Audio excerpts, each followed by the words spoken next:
Christopher in Massachusetts, who wants to talk about moral truths. Hey, how's it going? Hi, Hello. Christopher. Hey, How can we hi, help? thanks for having me on. That's all right. Go for it. Sure. Well, actually, before I get to my point, I just wanted to say in regards to the last caller, there's about 50 years plus of empirical data suggesting that increased levels of religiosity are preventative against addiction and substance abuse and depression and anxiety and suicidality. So the idea that atheism is some sort of better analgesic to despair or whatever is empirically incorrect. And even more recently, you guys have heard about this new. Chris, I'm Hang on a gonna sec. cut you off real quick because I literally Yeah. just attended a conference about data on these types of topics, and you're just wrong because we're like when we talk about like atheists being included in a lot of those in that data, so it gets really, really weird quick, and then it also gets really weird when you ask people like themselves on what they're going to be honest about, especially if it deals with like marriage. They're not going to lie. Like they're not going to say that they're like, yeah, my marriage is really crappy, right? So if you want to take the data like that and say it's empirical based on that, then I would urge you to look into how atheists are represented in that data or attend a conference where people actually talk about those things, because it was eye-opening for me. But I think you're just no offense, but I think you're just parroting a talking point that you've heard. And another interesting point that I think often gets Yeah, missed well, to me that's is a like complete, atheists have it. Hang on a sec, Chris. Sorry. Christopher, sorry, I didn't mean to shorten your name without asking. Another thing that's quite interesting is often when you're looking at these data sets, even before you go into the quality of them, whether people lie and all this kind of stuff, is that we're looking most of the time at atheists being a minority in mainly religious countries. And that being a minority does affect things. I mean, we see this with minorities in all kinds of senses, racial minorities, sexual and gender minorities have a harder time with all of these things because often the community isn't there to support them. And that's kind of the goal of this show, is to start creating an atheist community where we can be there for each other in a way that religion has had kind of the monopoly on for hundreds of years. And we could look at a situation and we could say, oh, look, this town has one atheist, or this town has 100 atheists or whatever, and they're all 10 times more likely to be drug addicts than the million Christians here. And maybe, but that might be because they've all been kicked out of their homes and they have increased rates of, being homeless and all these other things because of the lack of support. So there's a lot of things to consider.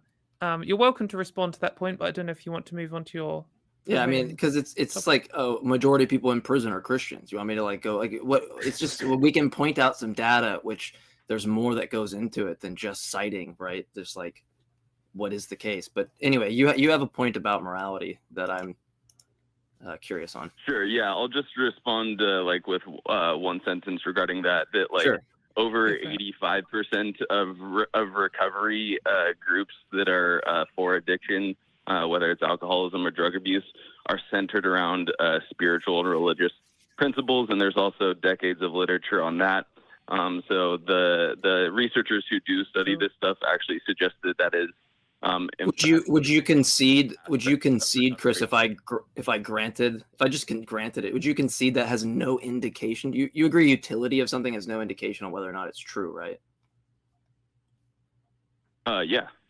Cool. So if I go to my sock drawer and it helps me get over something because I have lucky socks, clearly the socks aren't lucky, right? Even though it helped me, right?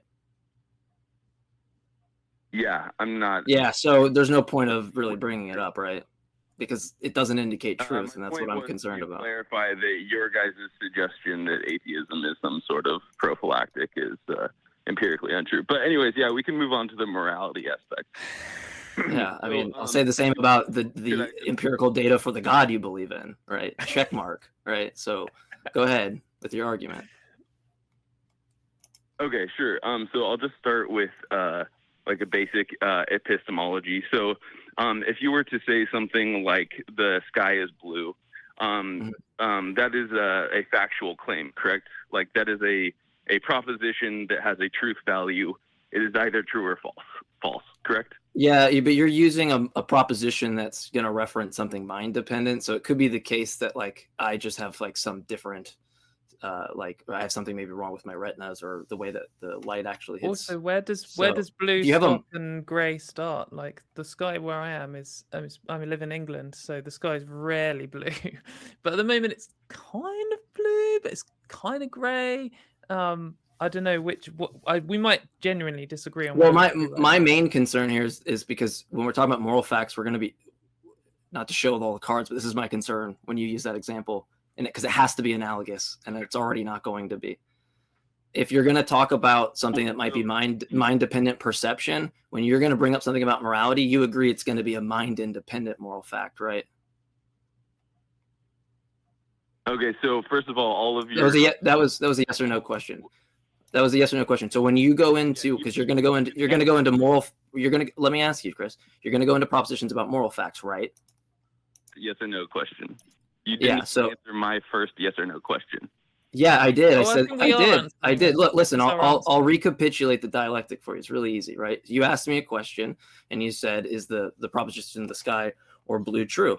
I say yes, it is. It's mind-dependent notion dependent on me. Guess what I also think are true based on mind. Hold on. Guess what I also think are true, which is going to matter because I'm a moral subjectivist. Guess what also I think are true based on my attitudes and my desires and something being mind-dependent? Moral claims, right? So I just want to make sure that we're analogously attacking something mind-independent versus mind-dependent. Otherwise, your moral thing will be consistent with my subjectivism because it's mind-dependent. Right. So if you're going to give me if you're going to say, is the proposition true? In that case, yeah, it is, because it funnels down to my perception that the sky is blue. When we talk about morality, we're not concerned with people's perceptions or attitudes. We're caring about an independent fact, independent of people's attitudes. So when you give the example, I want to make sure we're using analogous propositions. For sure. So yeah, my question wasn't whether or not the sky was blue. My question was whether or not the proposition. It was a proposition. It's true. Yes. Yes, Christopher. Yes, it's true. And I'm trying to explain to you why it's true. It's true on a mind-dependent basis. And if you're going to go into mind-independent moral facts, then use an example of a mind-independent proposition that's true. Right? That's my point. Okay.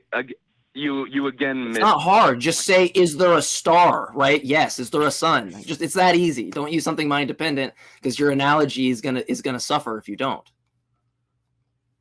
Okay, if you would allow me to clarify my point so that you actually understand it, that would be great. So I wasn't asking you whether you thought the sky was blue. I know that. Whether you thought the claim that the sky is blue is a factual proposition that has truth or falsity embedded within it. Yeah. Do you think that's a mind-independent fact, or is it going to funnel to the dependency of a perception of an agent? Are there any mind-independent facts in the world? Yeah, and that's what I'm asking you, because if you're going to go into this thing about morality, right? It's going to have to be mind independent. Otherwise, because look, this is what you're saying. Your call screener says moral beliefs presuppose moral truth and atheists have no moral truth. Well, yeah, I do. And guess what? The proposition that you gave me being a mind dependent proposition on my perception on whether or not the sky is blue. Because guess what? If I'm colorblind, no, I don't think the sky is blue. If you're asking me independently if the proposition is true, there's a mind independent notion, we can use a better one, like, is there a sun? Like, do we orbit around the sun? Yes, that proposition is true. It's independent of minds, and that's going to be analogous towards your next thing that you're going to do, which is about moral claims. I'm not concerned about mind independent moral claims if that's your attack, because that's going to be consistent with me as an atheist who does believe moral truths exist. That's why I'm trying to correct you before you even start, because you're already using a mind-dependent notion. And when we're talking about morality, when you're asking, is this a proposition that's true, it needs to be something mind-independent. I don't know what's hard about that to understand. There's literally nothing hard about it at all, other than the fact that you seem to think that the concept of sun is mind-independent. You think that the idea of a sun is completely mind-independent? No, do you think that the particular in the world, right, that is mind independent, correct? No, I think that the idea of a sun. You don't think the sun exists independent of your mind? Dude, you're already presupposing that the concept of a sun is a mind independent object out in the. I'm an externalist. Of course, that's my view. Okay, so then there's an external world. What are you talking about? Why aren't you? So since this is like going really bad for you already, just lay out your view, okay, and then I'll attack it again, because you're not realizing the issue is that is this a proposition that's true or false? Yes, but there's a distinction that matters. Is the perception of whether or not I think it's blue mind dependent? Yeah, it is. Okay, are moral claims supposed to be mind dependent if they're objective? No, right? So for your analogy to work, the analogous property that you need to identify between the two examples, right, that's going to matter is going to be it being mind independent. The reason why I'm criticizing the example is because it's going to matter. I'm a subjectivist. So when I say a moral claim is true or false, it's based on me, right? I'm an error theorist when it comes to objective moral claims. So I'm going to say whatever you give me is a false claim, right? It's a false proposition. Okay, so then if you were to say your own moral claims, they would be themselves false. No. So I think murder is wrong. That's a true proposition. J. Mike thinks it's wrong. Why is it wrong? Well, because it funnels down to the attitudes and desires I have. So in the proposition, right, J. Mike thinks murder is wrong. We have some components in the proposition. We have murder. That's a thing. There's a referent in the world where that is. There's J. Mike's attitudes towards the proposition. That exists. But when someone says murder is wrong, like objectively, right, when they have this objective basis, to me, it's like saying the king of the United States has a beard, right? There's no referent of the king of the United States the same way there's no referent like an objective moral fact. That's why this distinction matters. And it's mind-blowing to me that you've called in about this and don't know and think that the analogy you proposed about the sky being blue wouldn't be attacked for a mind-dependent basis, right? Which is what you're going to need to do. You're going to need to show a mind-independent basis. That's what it means to be subjective or objective. Dude, if you think that the only way to view the world is through some content external view, and that all of content internality views are like completely false, then like you're supposedly refuting like at least half of like linguistics, including Noam Chomsky, and like half. I don't think you're actually even tracking what I'm saying. You're just going on a tangent. So why don't we just bring you back on track, present the argument? Okay, yeah, sure. Do the argument. Let's move on. Sure. When you say that, let's say, female genital mutilation is wrong, why would you say that instead of I think female genital mutilation is wrong? Because the proposition is true. Because the referent is my attitudes and desires. Therefore, the proposition is true. It's trivial. Yeah, all of my moral claims are just those two propositions are identical. No, there's two distinct propositions. There's a proposition of there's an objective wrong fact about X, which I agree on any proposition, because someone has to establish they have to establish the mind independent moral fact, right? Otherwise, there's no referent. It's like saying the king of the United States has a beard.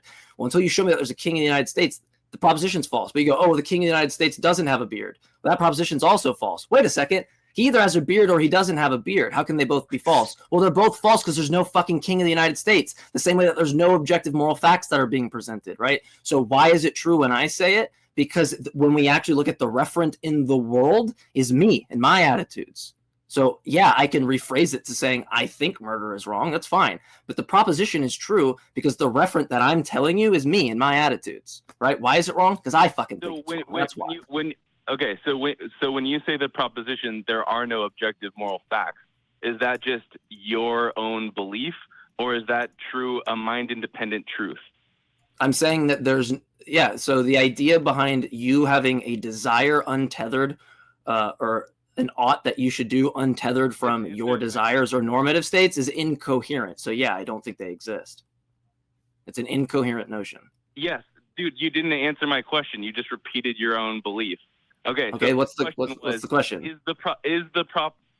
the proposition that there are no mind-independent moral facts just like your own belief, or is that a mind-independent fact?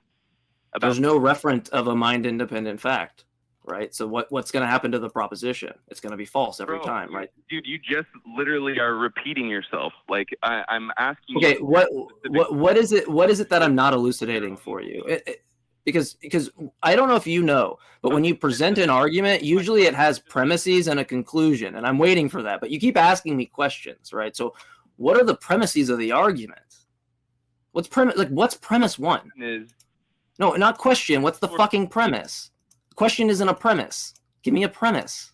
Dude, the premise was, you read my premise from the beginning. Was what? What was it? What was the premise?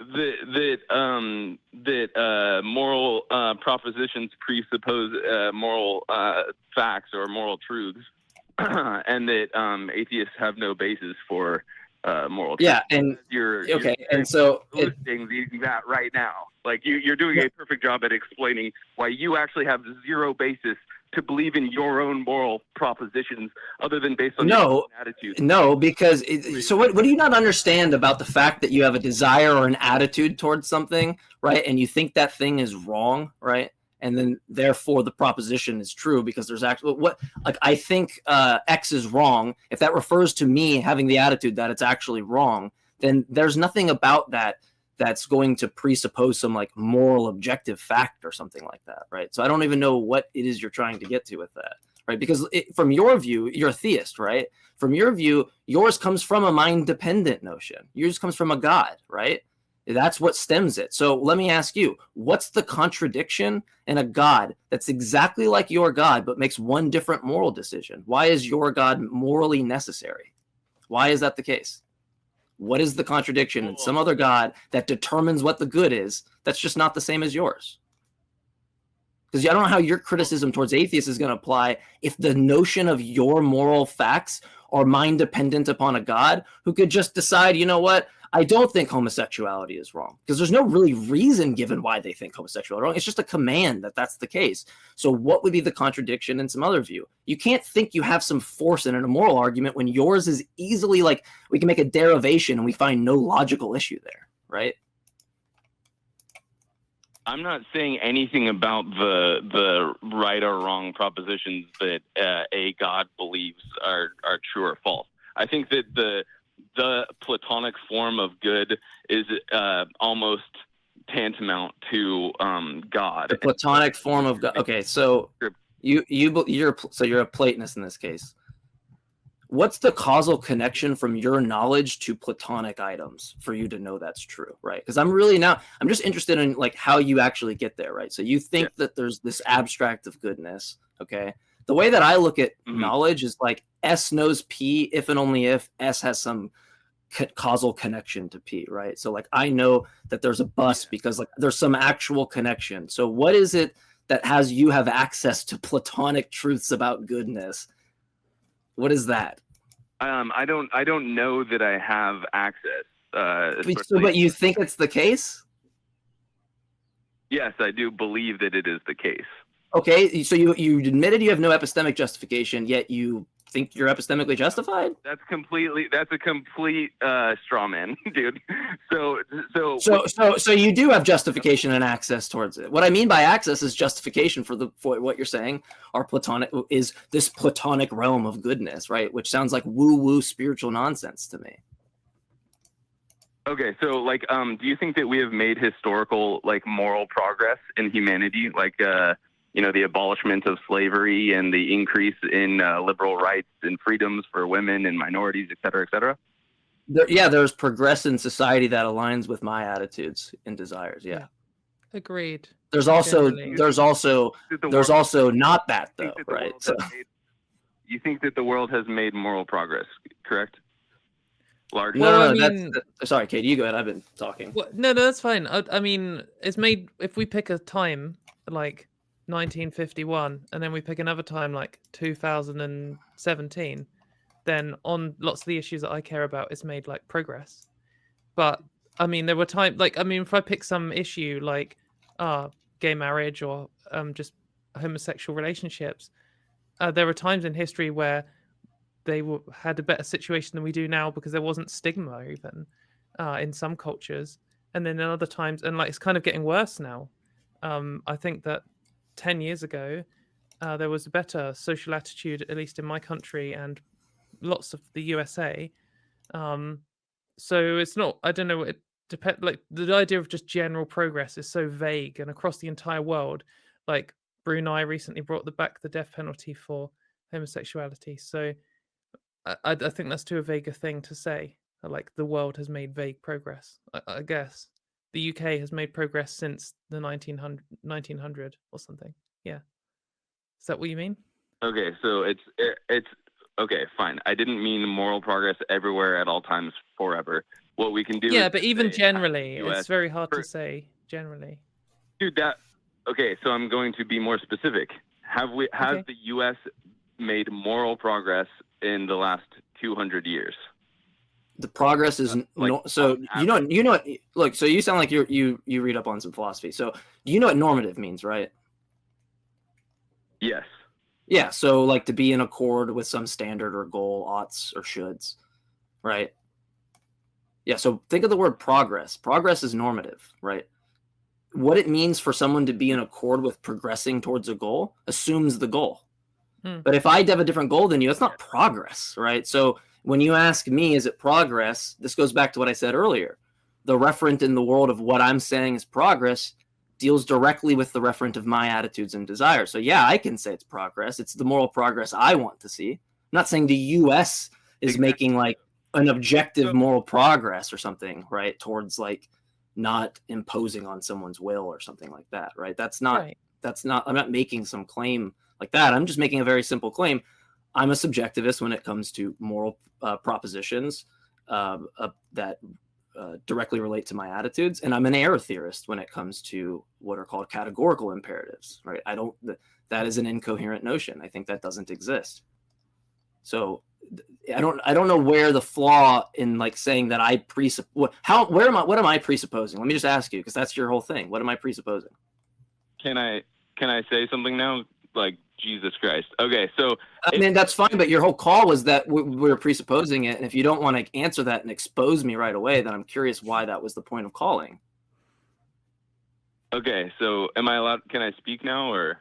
That's fine. We're going to admit that you're not actually going to expose me for the thing you're calling for, and you're going to divert to something else. You've now got the floor, but you could either you could trounce J Mike right now, or you could say something else about how we talk too much or something. It's up to you. Go for it. No, okay. So you said yourself that you believe that we have made moral progress according to your own values. So just imagine that trajectory ad infinitum. Does it ever reach a point of perfection, or does it is it like asymptotically approaching some sort of infinity, or how do you conceptualize that along my the understanding lines of progress? I don't know the outlines of where it goes. What should I know that? Yeah, and I guess no, like, but you clearly have a spectrum of less moral to more moral. So imagining the most moral possibility. Okay, but Christopher, you don't think that you think that right now I have all those. So this is what's weird. What's weird about it is that like I'm gonna live, right? And even tomorrow I could come up with something and go, wow, I think something I held prior. Like let's say and this is actually something that I am working on because I hold a moral principle that is in conflict with me eating meat, right? And so it could be tomorrow that I actually, and I've been making the efforts not very successfully, but it could be the case that tomorrow that changes and different attitudes I have towards what I think are moral or right are going to change. So right now asking me where that progression goes assumes that I just know everything that's right or wrong in that case. I'm going to discover things where I go, you know what, wow, I didn't know that. I do actually think that's wrong. Or better yet, I'm in conflict with my own moral principles in this given situation, right? So I don't know why you expect somebody to have the answers, or as if they potentially aren't in tension themselves. Because I can easily admit that I'm in moral tension. You're a fucking liar if you say you're not. You're not a human if you say that. So I didn't say that you absolutely know what the state of the absolute moral perfection looks like. All I'm saying is that you're presupposing it to even interpret your progress as being towards better and away from worse. No, because I have an attitude and things that are in accord with that attitude or desire that go in accord, or I don't have to presuppose that. That is literally, I have this goal that I recognize, and things in the world either go in accord with that goal or they don't. Usually don't. It's just my normative standard. And you are exactly. And so the maximum. So what's the presupposition? How am I presupposing my own attitudes? you're presupposing that there is better and there is worse. Like in Oh, order to okay. say So that- so I'm presupposing conscious states that I can recognize of a gradient of ones that I prefer over others, and that I can recognize maybe other conscious creatures who also have this gradients of experience. What the fuck type of a presupposition is that if it's an acknowledgement of the experience and then describing after the fact what I want to be in accord with that experience or attitude? How the fuck is that presupposing anything? how can you even move towards a higher moral future if you don't presuppose that there is a higher moral future there to actualize? Why would I assume that there would be, that even if I had some desire that we could even get over that hump? It could be the case that that's not actualizable in any way. If I'm just in a world where I'm absolutely suffering and I think it's more moral for me to get out of that, but it can't be actualized, right? Then it's going to be the case that I might not be able to make progress towards that. But I don't presuppose that I can. It could just be the case that I'm stuck in hell for fucking ever. The mere fact that you are acting out in the world presupposes that those actions are better than other possible actions. Okay? No, it's recognizing an attitude comparatively to another attitude and understanding that I prefer one of those over the other, or a conscious experience and preferring it. It's not, there's nothing presupposed about it. What do you know what a presupposition is, right? You know what a presupposition is, right? No, I have no idea. No, I don't. I don't think you do, right? Because I would have to be presupposing something where I'm actually, in this case, looking at something in my direct experience and then describing after the fact, and then saying I want to be in accord or out of accord with those things. Where's the presupposition? Right. I could just acknowledge it and then go, I really like pain or these things, and I want to actually be in accord with the opposite. You're acting as if like we all just presuppose something to go towards progression. It could just be the case that I actually want to go towards some other way, or I have something wrong with me psychologically. Dude, yeah, okay. So that's a complete impossibility according to your own view. Like if the way that you're acting is in accord with your preferences, and you identify your preferences as being identical to your moral attitudes or whatever, then you would never act in a way that is contrary to your own preferences / goals / moral values.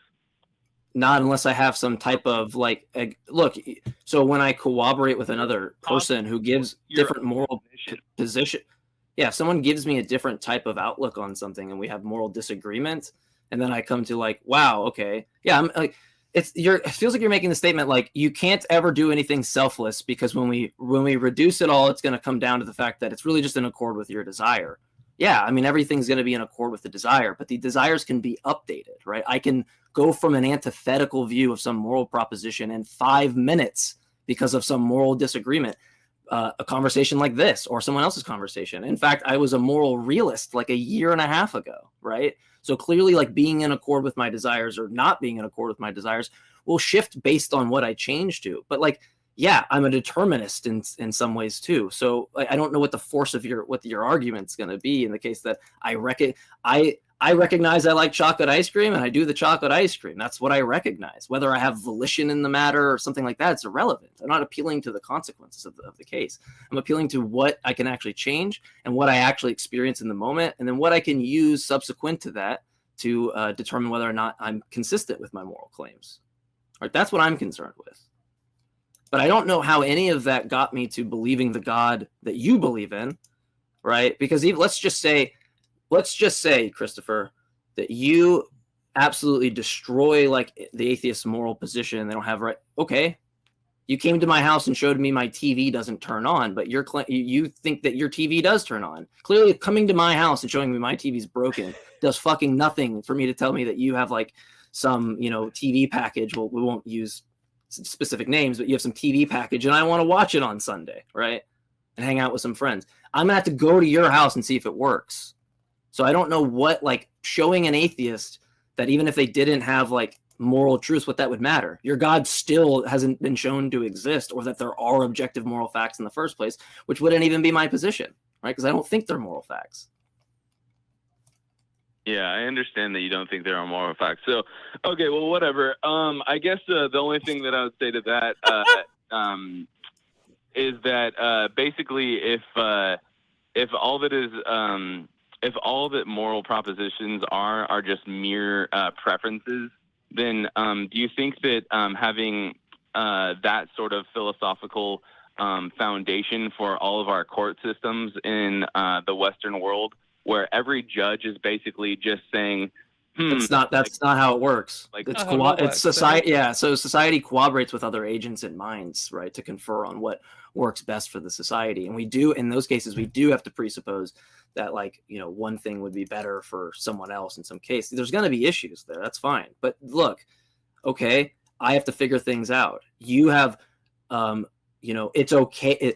It's okay to stone whoever, or gay people don't get the same rights. And why is that wrong? Because God says so, right? Because a book says a thing. Like, right, I can actually confer with my attitudes. I can look at other people and see what they think, and then go, wow, okay, I recognize that when I swing my fist, it's going to land at their nose. They don't like that. I don't like that. That's something I can agree with. I didn't have to go, well, in verse whatever, it says this, and I don't even know why God thinks that's wrong in the first place. We can't even elucidate why that should be wrong or shouldn't be wrong. So I don't know why you think like you're coming here with this head like you have this superior moral system, when in reality it's just whatever fucking God tells you. If he had told you X was okay or not X was okay, that's just what would make it okay, right? I can at least have an analysis with an agent and ask them, right, what they like, what they don't like, and come to some agreement, right? And it actually affects some like experiential state of the person.